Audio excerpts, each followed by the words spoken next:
भगवान ऐसी पत्नी सबको दे। यह कहानी आपके दिल को छू जाएगी। सुबह का वक्त था। मैं ऑफिस के लिए लेट हो रहा था। अक्सर मैं सुबह जल्दी तैयार हो जाता हूँ, लेकिन कल शाम ऑफिस का बहुत काम था, इसलिए देर रात तक जागना पड़ा। जागने की वजह से सुबह लेट उठा, इसलिए ऑफिस जाने में देरी होने लगी। मैंने बाथरूम में घुसते हुए पत्नी को आवाज लगाई कि वह मेरे कपड़े तैयार रखे।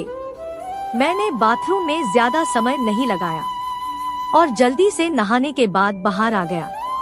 मैंने अपने बिस्तर पर देखा तो वहाँ कपड़े नदारद थे। मैंने गुस्से के स्वर में फिर से पत्नी को आवाज लगाई। शायद वह किचन में थी, मेरे लिए खाना तैयार कर रही होगी, इसलिए उसको मेरी आवाज नहीं सुनाई पड़ी, या फिर कुकर की उठती तेज सीटी में मेरी आवाज दब गई होगी। इस बार मैंने गुस्से के साथ और तेज आवाज लगाई, लेकिन किचन से बड़ा प्यारा से रिप्लाई आया, आई। मेरा गुस्सा अपने चरम पर था।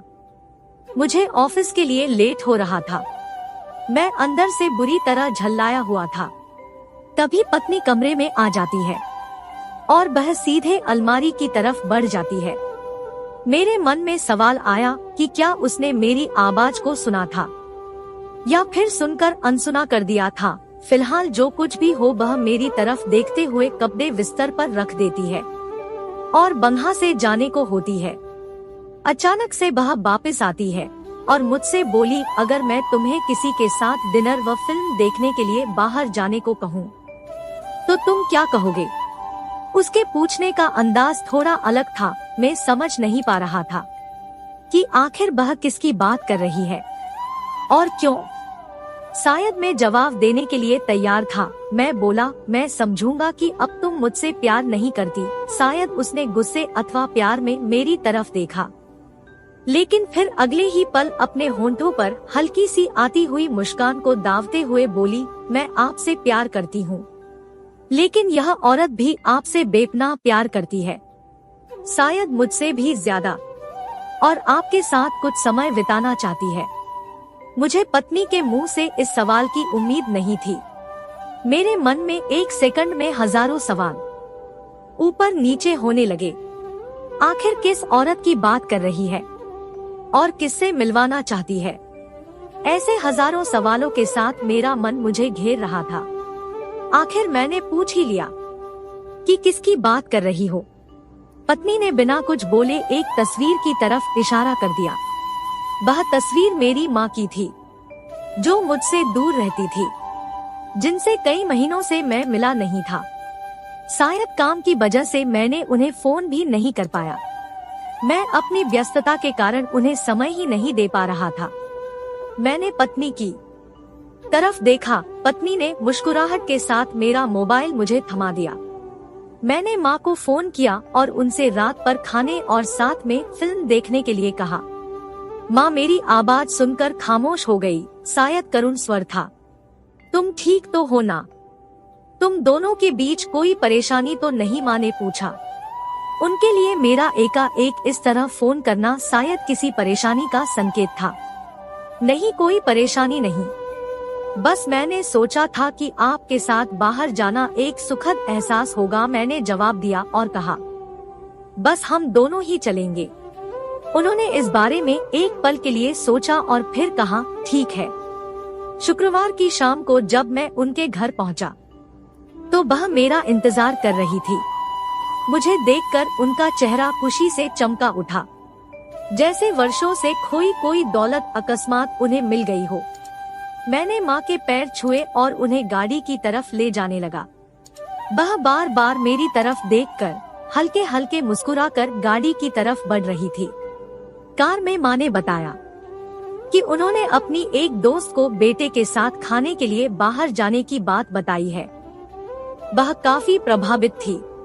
फिलहाल हम माँ के पसंद वाले रेस्तरां तक पहुँच चुके थे, जो कि दिखने में अब भी अच्छा और आरामदायक था। अंदर जाकर हम दोनों एक बैठ गए। मैंने पास रखे मेनू को उठाया और पढ़ने लगा। एकाएक मेरी निगाह माँ पर पड़ी। वह अभी भी मुझे देख रही थी, लेकिन इस बार वह मुस्कान गायब थी। वह उदास दिख रही थी। शायद मैंने मेनू पढ़ने में तो ज्यादा समय नहीं लगा दिया। मैंने मेनू को साइड पर रख दिया। मैंने माँ से खाने के लिए पूछा। उन्होंने मेनू की तरफ इशारा करके मुझसे कहा, तुझे याद है जब तू छोटा था और हमारे साथ बाहर खाना खाने आता था, मैं भी तेरे लिए इसी तरह मेनू गौर से देखती और तेरे लिए अच्छा सा खाना ऑर्डर करती थी जो तुझको पसंद था। लेकिन अब वक्त बदल गया है, महंगाई भी बहुत हो गई है। तू शायद मेनू में कुछ नया देख रहा हो। माँ का जवाब सुनकर मेरी आंखों से आंसू निकलने लगे थे, लेकिन मैंने खुद को संभाला और कहा, माँ इस बार मैं आपके लिए मेनू पढ़ना चाहता हूँ। इसके बाद मैंने एक बढ़िया सी डिश माँ के लिए ऑर्डर की। खाने के समय माँ ने मेरे बचपन से लेकर अब तक के कई किस्से सुनाए। मुझे ऐसा लगा रहा था मानो मैं वापस बचपन में आ गया हूँ। मुझे उस समय इतनी खुशी हो रही थी मानो सारी कायनात इसके आगे फीकी हो। बातों में समय का पता ही नहीं चला। मैं माँ के साथ थोड़ा और वक्त बिताना चाहता था, लेकिन अंधेरा हो चुका था और माँ को उनके घर छोड़ मुझे वापस अपने घर भी जाना था। इन शब्दों का मतलब बाद में समझ आया, लेकिन फिलहाल मैं माँ को लेकर उनके घर पहुँच गया। अब वक्त था माँ से विदाई लेने का। माँ ने एक उम्मीद के साथ मेरी तरफ देखा और कहा कि अगली बार मैं उन्हें बिल का पेमेंट करने दूं तो वो मेरे साथ दोबारा डिनर के लिए आना चाहेंगी। मैंने मुस्कुराहट के साथ माँ से कहा, माँ जब आप चाहो और बिल पेमेंट कौन करता है इससे क्या फर्क पड़ता है।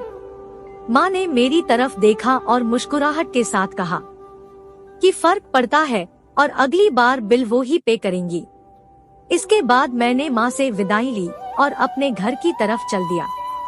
घर पहुंचकर देखा तो पत्नी मेरा इंतजार कर रही थी। उसने पूछा, कैसा रहा आज का दिन।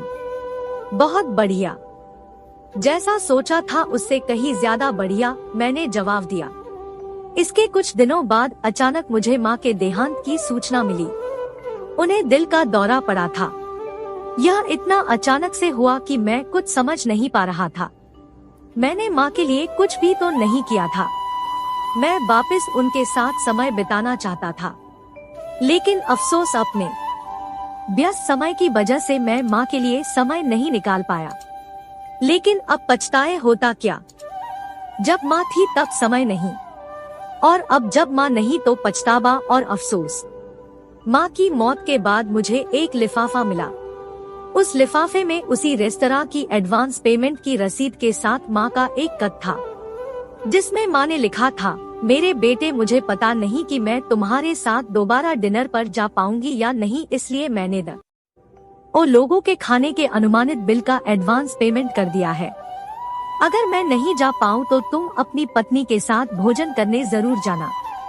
उस रात तुमने कहा था ना कि क्या फर्क पड़ता है, मुझ जैसी अकेली रहने वाली बूढ़ी औरत को फर्क पड़ता है। तुम नहीं जानते उस रात तुम्हारे साथ बीता हर पल मेरे जीवन के सबसे बेहतरीन समय में एक था। भगवान तुम्हें सदा खुश रखे। तुम्हारी माँ। इंसान को दुख आपने को खोने के बाद होता है। अगर समय रहते एहसास हो जाए तो जीवन में छोटी छोटी बातों से भी परिवार में खुशियाँ बांटी जा सकती है, और माता पिता तो जीवन की सबसे अनमोल धरोहर है। आपको यह कहानी कैसी लगी हमें कमेंट बॉक्स में जरूर बताएं। धन्यवाद।